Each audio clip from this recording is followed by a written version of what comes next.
Howdy YouTube family, it's Bold CRNA coming to you again with another day's topic. Today we're going to talk about something I get asked fairly often. Do I get backlash, or did I ever receive backlash for being on social media or YouTube when I was in anesthesia school or now as a CRNA?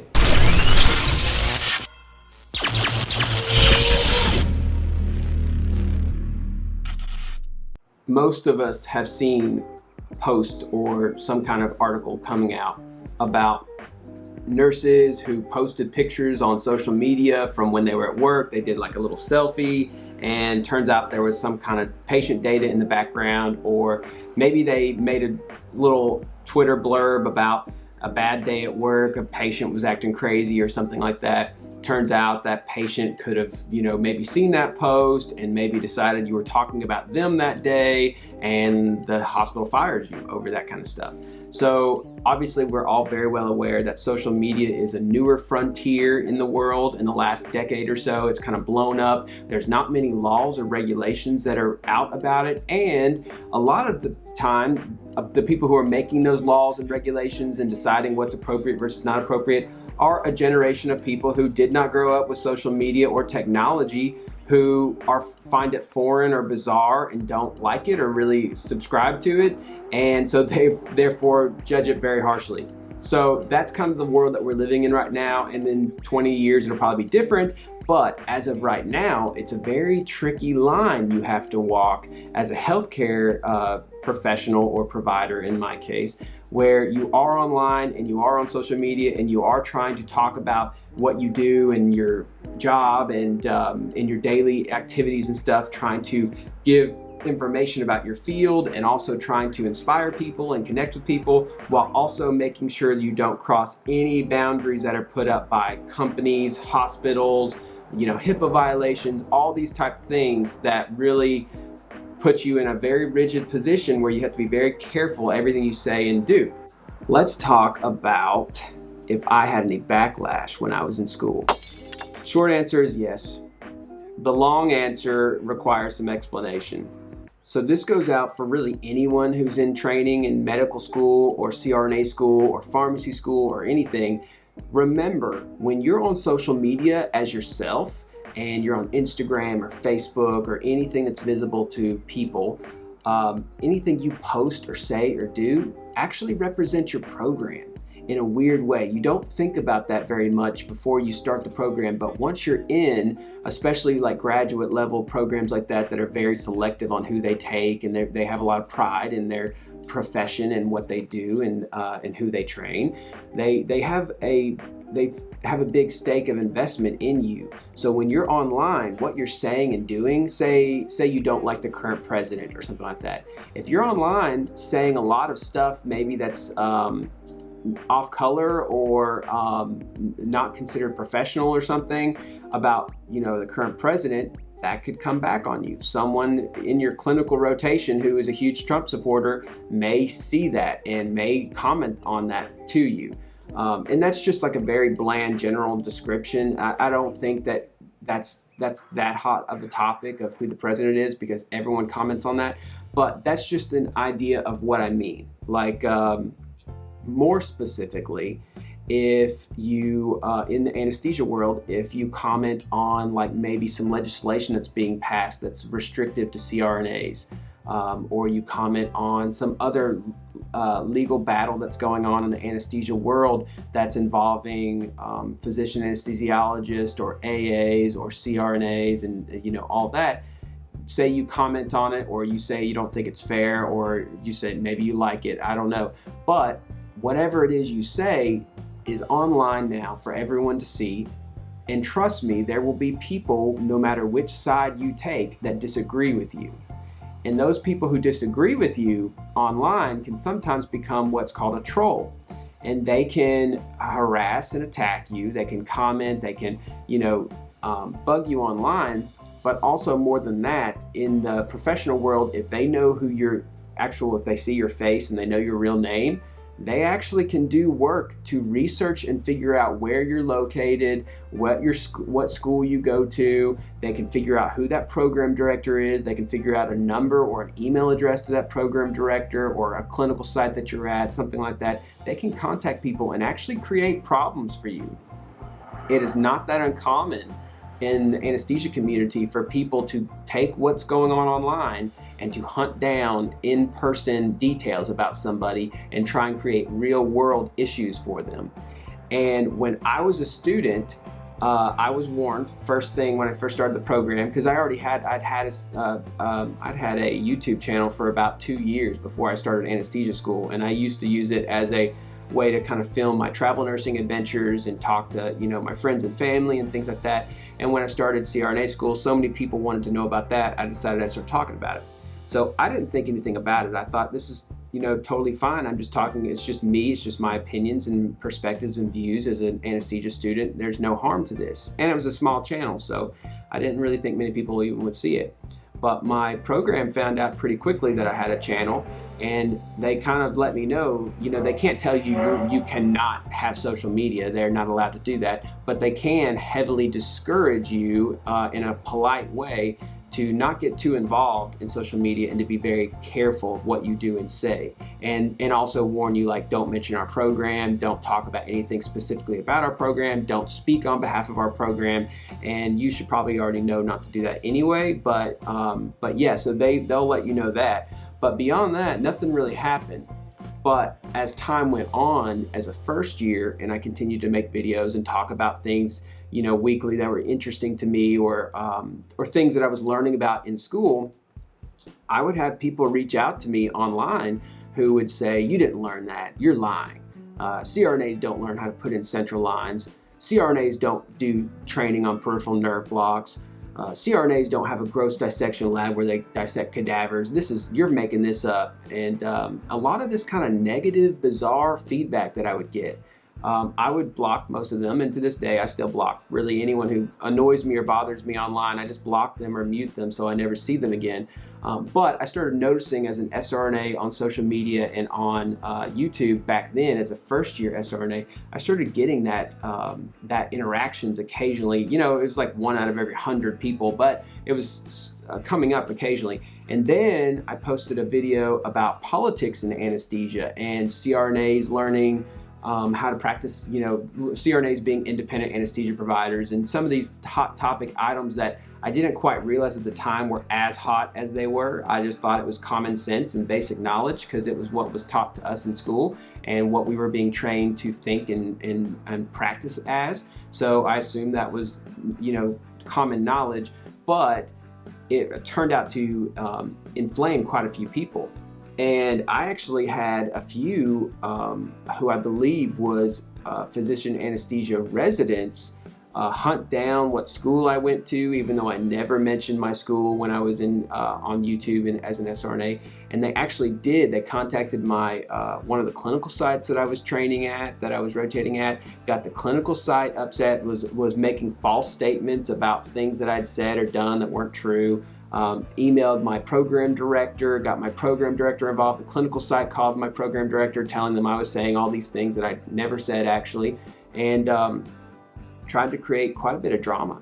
And my program director called me and just said, like, hey, I don't know what you are doing. And I told her, hey, I'm not doing all these things. And she said, well, I understand that you're not doing these things, but you are creating situations and heat that I don't want to have to deal with, essentially, so stop. So I actually took a little bit of a hiatus on YouTube I guess I was leaving first year, starting second year. No, you know what? After that event, I didn't go on a hiatus right away. I continued on because I wasn't going to allow trolls on the internet to stop me from doing what I felt like doing. So I continued on, but as I continued on, I continued to get more and more of this kind of like negative troll. It's like the more that I didn't stop, the more that they would just ratchet up a notch and continue on and on and on, to where I was hearing from other CRNAs like in Arizona and stuff who knew me from working with the ANA.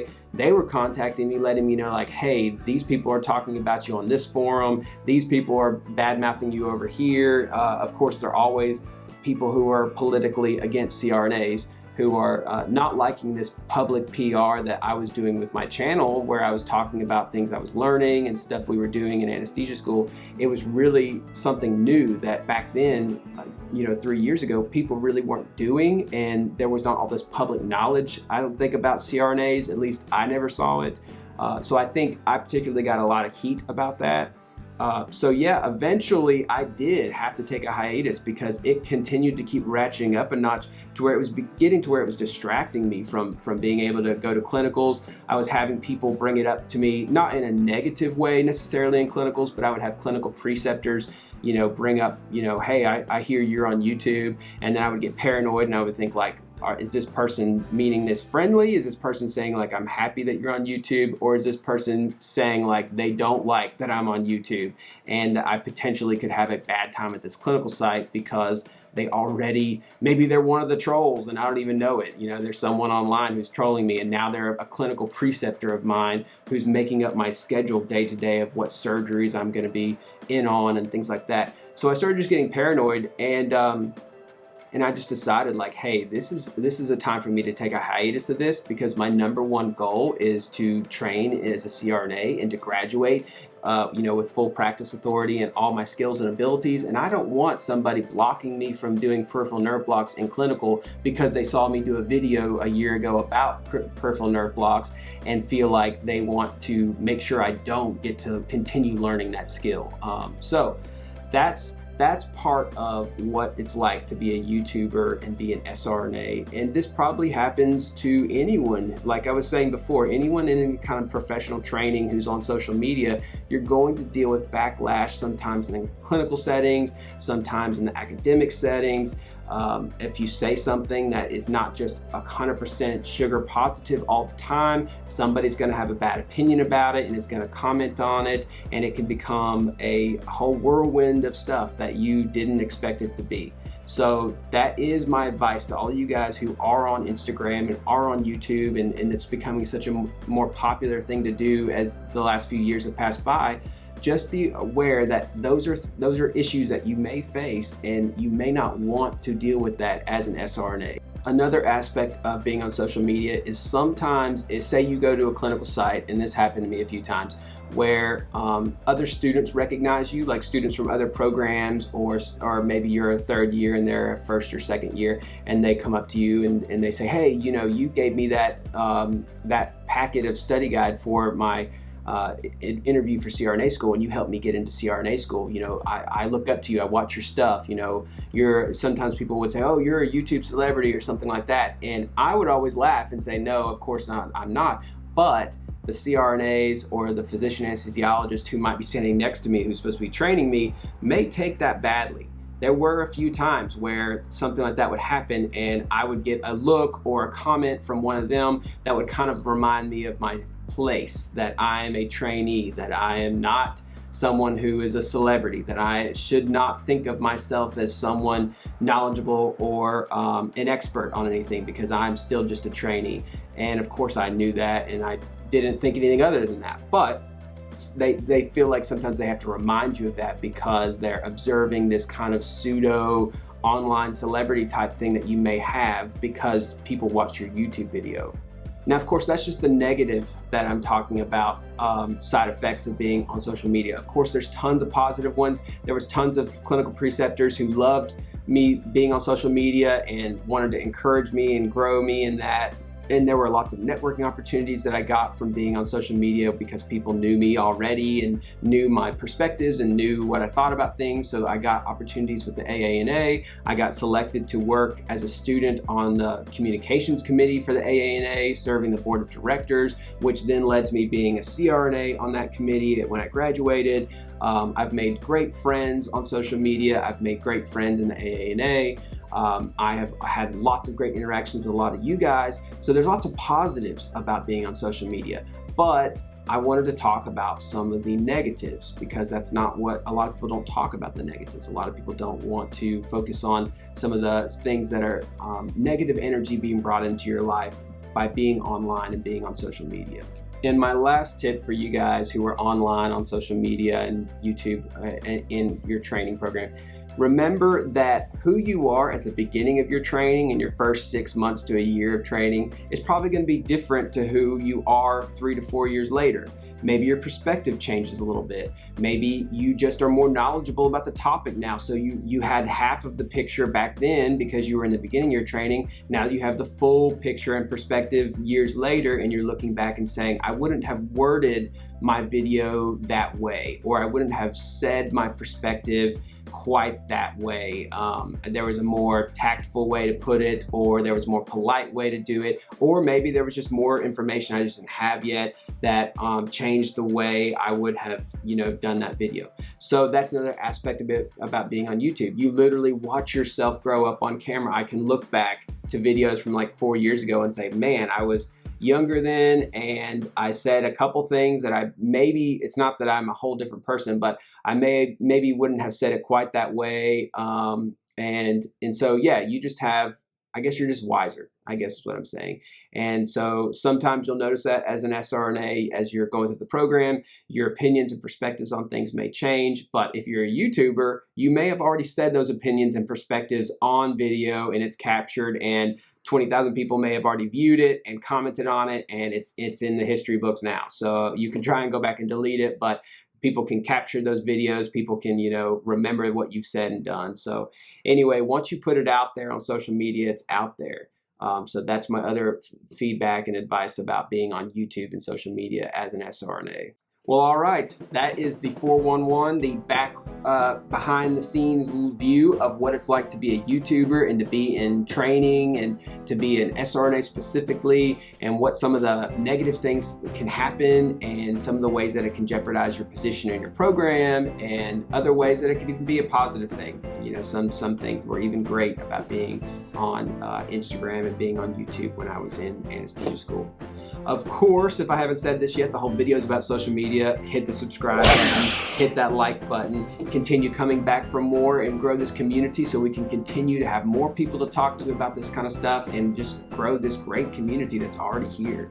Also follow me on Instagram. It's Bolt CRNA over there as well. I try and interact with you guys a lot, try and do some Instagram lives so you guys can see other people in the anesthesia community or healthcare in general who may be of interest to you.